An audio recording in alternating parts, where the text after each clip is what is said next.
All right, UFC 309 is in the books.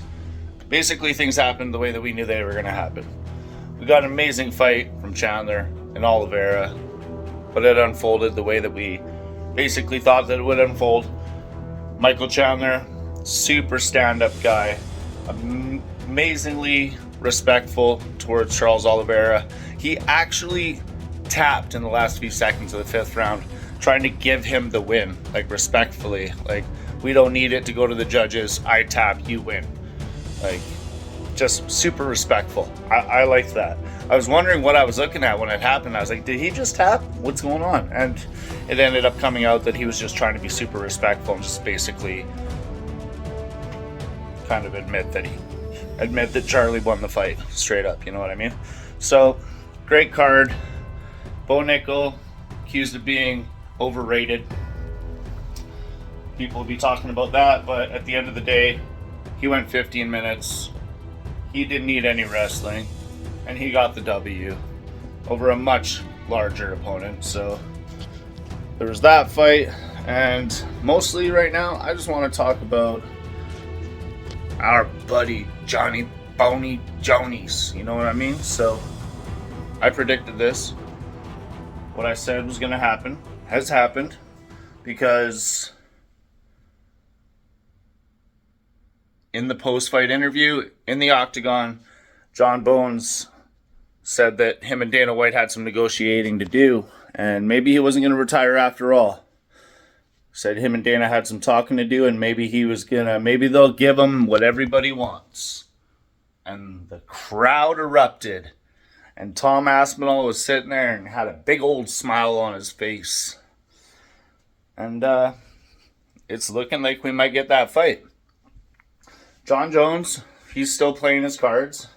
He's still talking about Alex Pereira. We can only all imagine what the build-up to that fight would be like between Pereira and Jon Jones. Like, superstars, right? So, that being said, that fight's not happening. It's just not, because Dana White doesn't do that to his superstars, and he knows that Alex Pereira's only got a little bit of tread left on them tires. So, that's not happening. I don't see it happening. It's just not happening. There's way too big of a push for Tommy Aspinall. And,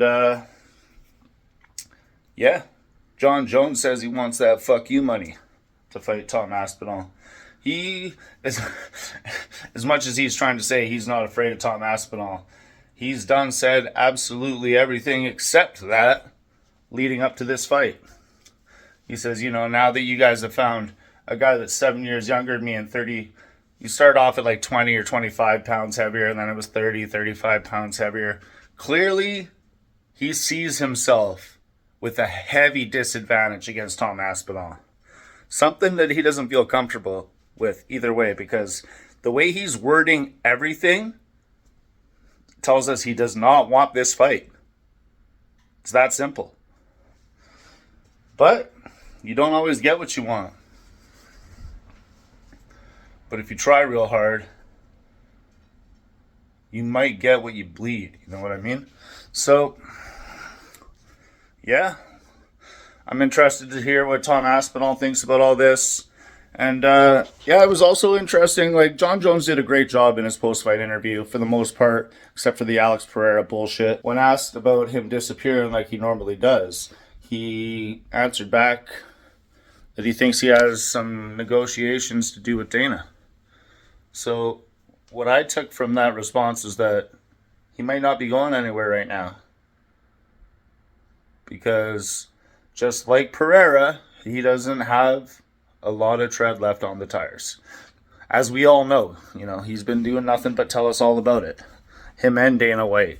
Usually when these fighters are getting a little bit older, it's like, he's 38 years young, or he's got years before he's 40 years, just past 35, and, they try to grease the wheels a little bit, but now we got Dana White and Jon Jones. They're both talking about him being 37, like he's like he's 60 years old or something.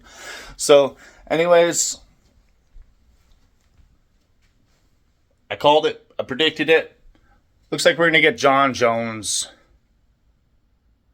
versus Tommy Aspinall. So, there are some rumors still circling, though. The Turkey Al-Sheikh, I think I'm pronouncing that right, is still trying to make the Francis Ngannou-Jon Jones fight. And that's a fight I'll take. You know, everything else aside, fuck it, I'll take that fight. Give me Ngannou and Jones. Because, yeah, let's go. You know, the whole Dana White-Ngannou rivalry, the whole Ngannou story, the whole shit with the PFL now and the UFC. Let's fucking go. Either way, we got a big-ass heavyweight fight coming around the corner. Let me know what you guys think. Hope you guys are good. I'm out of here.